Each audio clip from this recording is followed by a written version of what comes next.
On this vote, the yeas are 218, the nays are 214. The motion is adopted.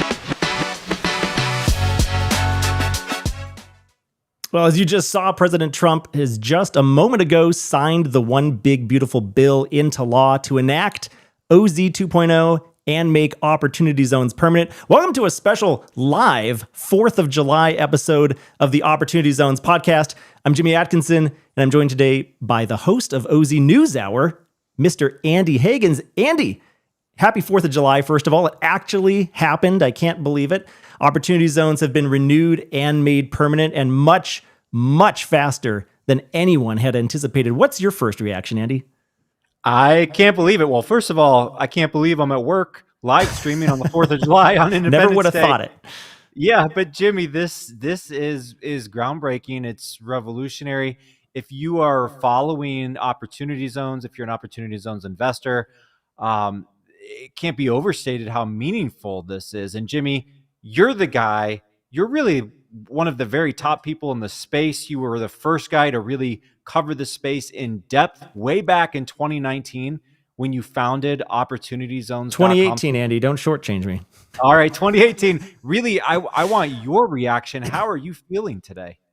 I'm feeling great. And if you had told me a year ago that this would happen this fast, also, I wouldn't have believed you. A year ago, we were looking at a lot of uncertainty heading into a really pivotal election season. We weren't sure which way it was going to go. We always had the hope that Opportunity Zones being a bipartisan policy would get renewed no matter who the president was. But the fact of the matter was, I think it had been branded as a Trump program. So when Trump was elected president and when the Republican Party swept the House and Senate in Congress, it looked much more likely. But I'm still shocked that it happened this quickly, Andy. I mean, I anticipated that this would happen much later in the year.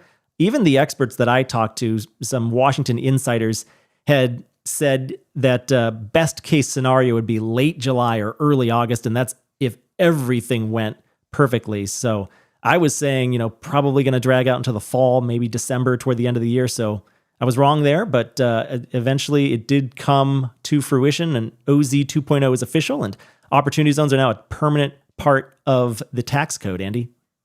Yeah, and Jimmy, I think that's really the biggest headline with all of this. And as you pointed out, this was unexpected, right? I mean, President Trump, love him, like him, or hate him. I mean, he does do unexpected things, right? And this big, beautiful bill, or big, beautiful, ugly bill, maybe what a lot of us think.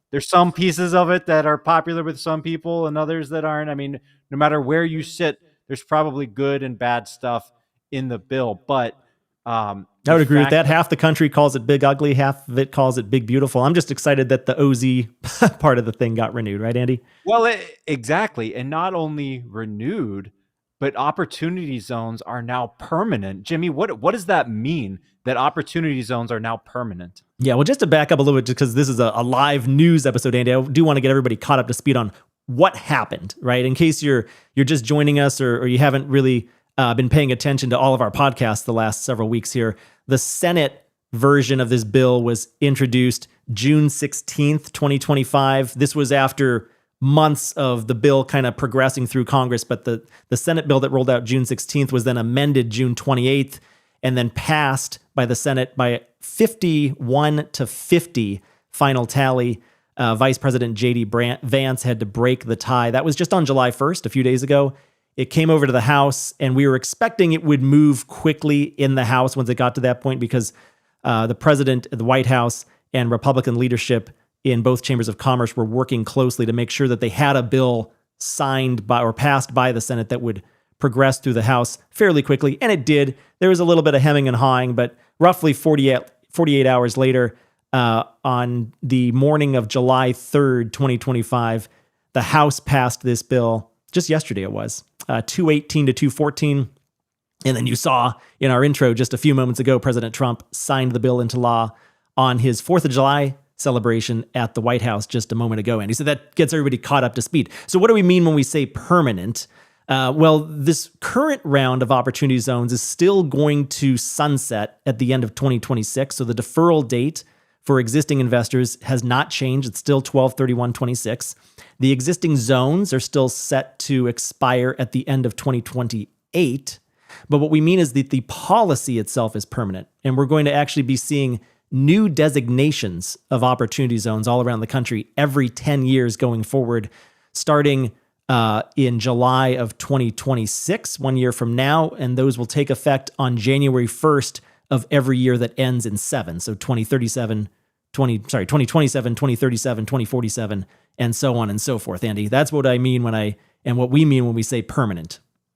Yeah, and Jimmy, just a little bit of color commentary for me.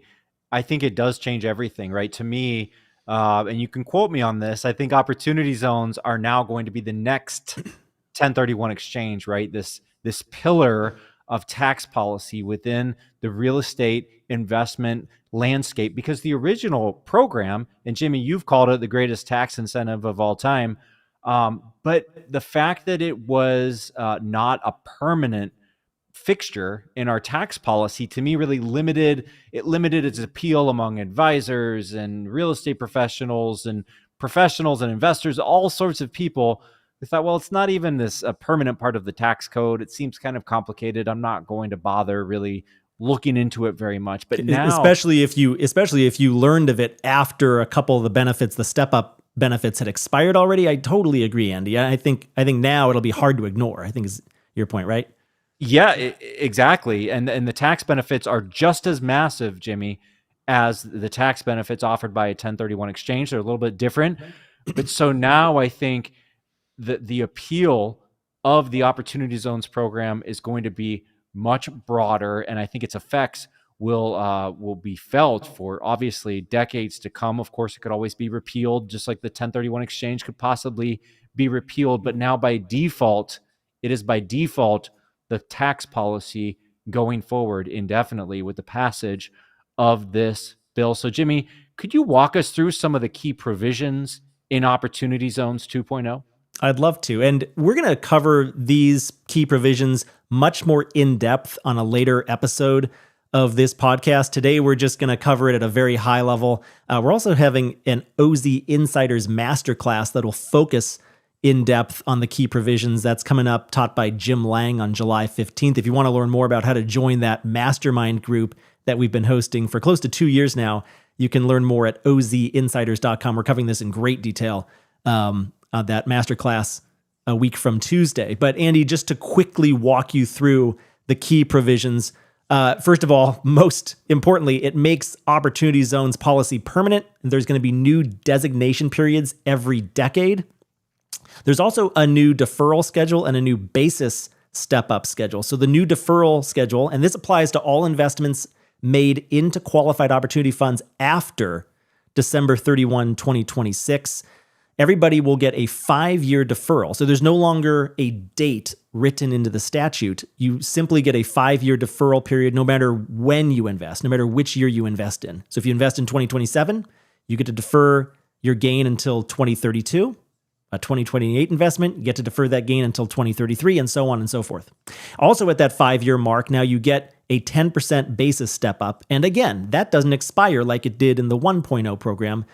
It just gets every investor gets a 10% basis step up at that 5-year mark, which essentially reduces the tax liability on your initial gain by 10%.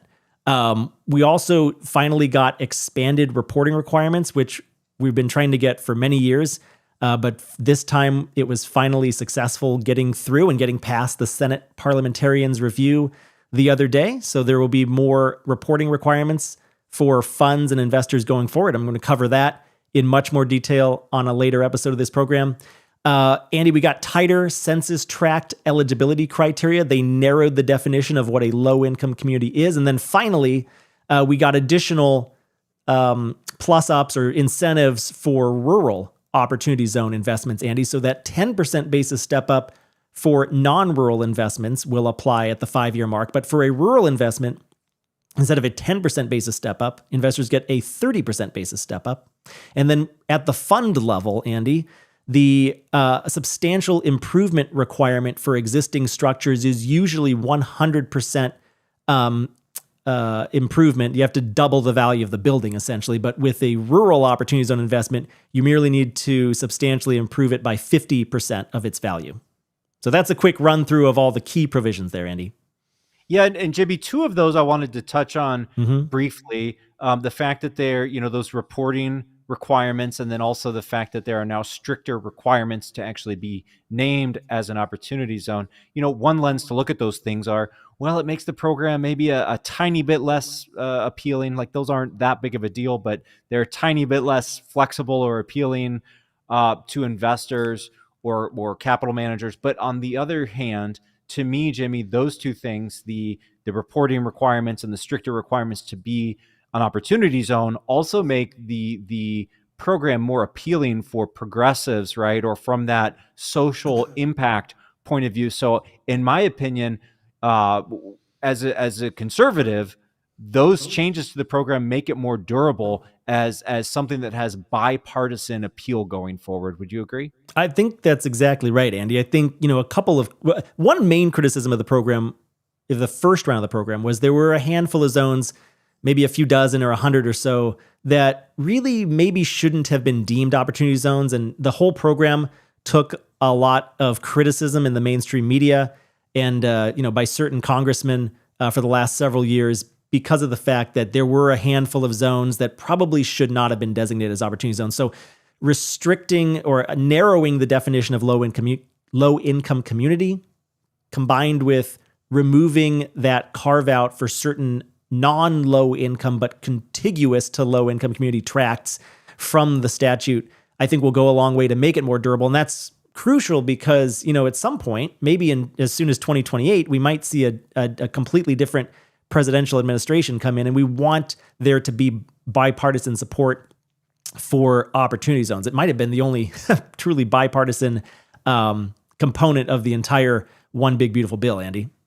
I think that's absolutely right. And again, comparing opportunity zones, which I believe now they're the next 1031 exchange. The 1031 exchange has historically had bipartisan support, and that's why it's lasted in the tax code for such a long time. But Jimmy, you kind of mentioned, or you've alluded to, there are changes to the program, and there might be some provisions that aren't quite ideal. Could you talk about, are there any issues with Opportunity Zones 2.0 that maybe capital allocators or fund managers or investors should be aware of? Yeah, a few big issues, and I want to just highlight one of them is an answer to Steven's comment here. So I'm showing Steven's comment on the screen. He asks, is it possible that tax deferral will be extended on investments before 2025? Steven, this bill doesn't do that, and I don't see that as happening at any point in time. There was some momentum behind that idea in the previous couple of sessions of Congress, but at this point in time, the main priority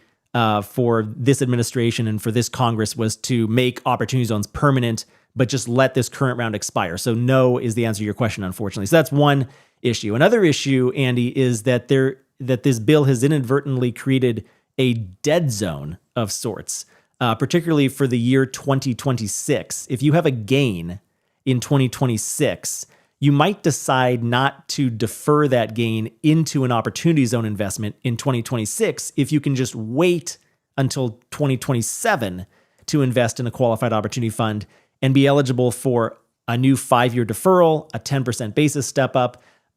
Whereas if you invest in 26, those two benefits have basically expired. So that's one issue that this bill introduces. Another issue we just discussed, the narrower definition of low-income community is going to lead to there being 22% fewer zones designated around the country. We released a study on that a few weeks ago when the House first came out with that language of reducing the income requirement, the median family income requirement of census tracts from 80% of the area down to 70% of the area. You can go check that out on our website at opportunityzones.com. So those are two of the biggest issues, Andy. And then there's a handful of items that the industry was advocating for to be included in the program, but were ultimately deemed too costly and didn't make their way in. And I can touch on those in a moment if you want, Andy, or unless you have a different question for me. Well, Jimmy, yeah, and just again, just not to beat my dead horse here, but the narrowing of the opportunity zones, I would argue it's that double-edged sword, and I think ultimately Definitely. it will turn out to be a good thing. Jimmy, I know we don't have a lot of time on today's live stream, but I actually did have another question. As a participant in the industry, and I know we have people on the live stream right now who are very excited about opportunity zones. What can we look forward to in the next 12 to 18 months as we sort of ramp up and gear up for Opportunity Zones 2.0? Like, what's going to be happening? What are the major milestones between now and when that time period begins? What are the highlights in that calendar? Yeah, I would say there's, let me think about this. You kind of catch me off guard. I've thought of two big things that the industry can do to prepare for January 1, 2027. One of them is at the community level. So there's going to be a whole new Opportunity Zones map, the OZ 2.0 map, which will come into existence on January 1, 2027. But the period in which those zones get designated will occur over an approximately 6-month time frame starting on July 1, 2026. And if you're a community and you're a low-income community and you want to be designated as an opportunity zone, don't wait till July 1 to do anything about it. You want to start working on that now. You want to start developing relationships with your state's governor's offices and get in front of their OZ lead in that governor's office, which they might not have right now, but they should probably have at some point early next year, I would think, Andy. So that's one huge thing that is going to be kind of a scramble next year is, okay, which communities want to advocate that for their inclusion as an opportunity zone? Because each state is only able to designate 25% of their low income census tracts as OZs. So there's going to be a lot of deserving communities left out and left behind. So that'll be a huge issue. Second big issue is there are all these brand new reporting requirements for qualified opportunity funds. So ensuring that you get up to speed on compliance and gathering the data that you need to, starting with your tax return for 2027. You got a couple years to figure this out, but starting with your 2027 tax return, all existing qualified opportunity funds and certainly new qualified opportunity funds are going to need to do a lot more reporting on, I believe it's going to be on Form 8996, although I think that might be left to the discretion of IRS to issue further guidance on that. Understood. And when are we going to see the new map? I mean, do you have a date, or do we know what month that we'll actually see the new map? Yeah, I can walk you through the math there. So the determination period, it's called, starts on July 1, 2026. And essentially the states have 90 days to get their nominations over to the Treasury Department. Now, the Treasury can extend that deadline by 30 days. So now call it 120 days. Once those nominations get to the Treasury Department, that's usually going to be about the final list of opportunity zones.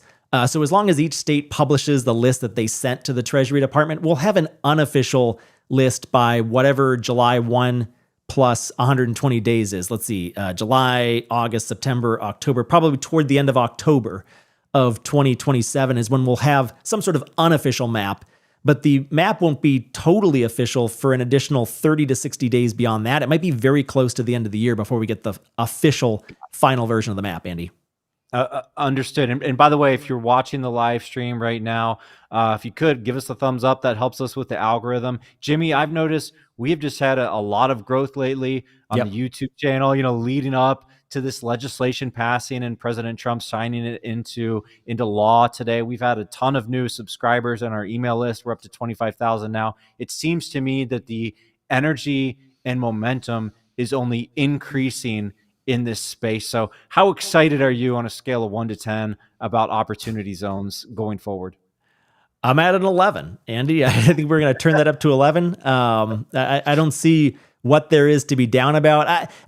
Last week we were making one final push to some senators and congressmen's offices to try to include all of the long laundry list of stuff we wanted. We wanted non-gains dollars. We wanted feeder funds. We wanted interim gain relief. We wanted to make it easier for existing operating businesses to qualify. We wanted additional incentives for affordable housing. We wanted to fix the dead zone issue. We wanted to restore the low-income community definition back up to the 80% AMI level. We wanted to, I mean, they think that was a pretty exhaustive list right there. But at the end of the day, I would say this bill, the OZ provisions in it, not an A+, but a solid A. Of course, I wish we could have gotten more, but if you told me a year ago, heck, if you had even told me a month ago that we were going to have opportunity zones made permanent, Right. it's hard to beat that, Andy. I'm very excited for the future of this program. It's a huge win for investors, for developers, and for communities all around the country. And it's definitely going to be exciting days going forward for opportunity zones now that OZ 2.0 is a reality, Andy.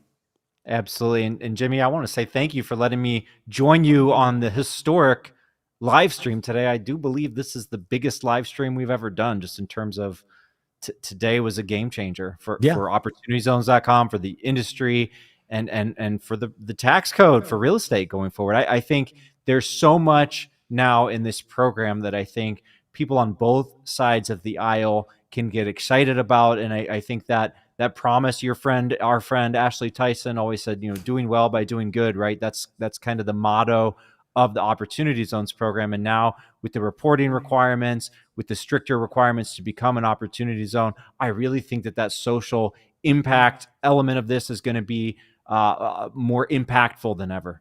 Absolutely, Andy. Andy, thank you for joining me today, too. This has been incredible catching up with you.